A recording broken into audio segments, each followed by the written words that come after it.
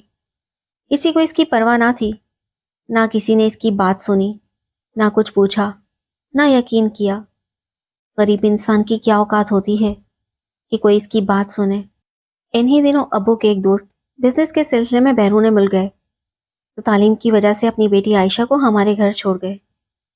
عائشہ سے میری دوستی پہلے سے تھی، ساتھ رہنے سے اس کی اچھی عادتیں مزید کھل کر سامنے آئیں، تو میں نے محسوس کیا کہ وہ زاہد میں دلچسپی لے رہی ہے، کیونکہ زاہد کی بیزار طبیعت اور کمگوئی نے عائشہ کو چونکا دیا تھا کہ آخر یہ شخص ایسا کیوں ہے۔ وہ اکثر مجھ سے پوچھتی تھی کہ زاہد پہلے تو ایسا نہیں تھا، پھر ایسا کیوں ہو گیا ہے۔ مجبور ہو کر ایک روز میں نے تمام حالات اسے بتا دیے۔ اس کے دل میں زاہد کے لیے ہمدردی کے جذبات جاگ اٹھے۔ پھر ایک دن اس نے زاہد سے خود بات کی۔ زاہد نے بھی اپنا دل عائشہ کے سامنے کھول دیا۔ عائشہ کے کہنے پر میں نے امی ابو سے بات کی، پھر عائشہ کے والد سے بھی بات ہو گئی، اور یوں زاہد کا رشتہ عائشہ سے طے پا گیا۔ دونوں کی شادی ہو گئی اور وہ ہنسی خوشی زندگی گزارنے لگے۔ اب زاہد پہلے جیسا ہو گیا تھا، ماں کے قدموں میں بیٹھنے والا، باپ کا ادب کرنے والا، سب کے ساتھ بیٹھ کر کھانے پینے اور ہنسنے بولنے والا۔ یہ سب کچھ صرف عائشہ کی وجہ سے تھا۔ ہمارے گھر پر رقیہ کی وجہ سے جو مصیبتیں آئی تھیں وہ عائشہ کی وجہ سے چھٹ گئیں۔ 5 سال میں اللہ نے زاہد اور عائشہ کو 2 بیٹے دیے، جبکہ رقیہ کے یہاں کوئی اولاد نہ ہو سکی۔ وہ دونوں 5 سال بعد انگلینڈ سے واپس آئے تو رقیہ خالی گود کی وجہ سے خوش نہیں لگتی تھی۔ دونوں میاں بیوی کو ایک دوسرے سے کافی شکایتیں تھیں۔ وہ کہتی تھی کہ تم لوگ تو میری بربادی پر بہت خوش ہو گئے ہو کہ میں ویسی کی ویسی خالی گود رہ گئی۔ ہم اس کی باتیں سن کر چپ رہے۔ اگر اس کی گود خالی تھی تو اس میں ہمارا کیا قصور تھا؟ انسان کو کبھی مکمل خوشی نہیں ملتی، کہیں نہ کہیں کوئی نہ کوئی کمی رہ ہی جاتی ہے۔ زاہد آج تک رقیہ بھابھی سے بات نہیں کرتے۔ وہ کہتے ہیں کہ اپنوں پر بھی سوچ سمجھ کر اعتبار کرنا چاہیے، کیونکہ کوئی اپنے مطلب کے لیے کیا کچھ کر سکتا ہے، چاہے کسی کی زندگی پر داغ لگ جائے، اور ہمارے جیسے بیچارے تو صرف ہاتھ ہی ملتے رہ جاتے ہیں۔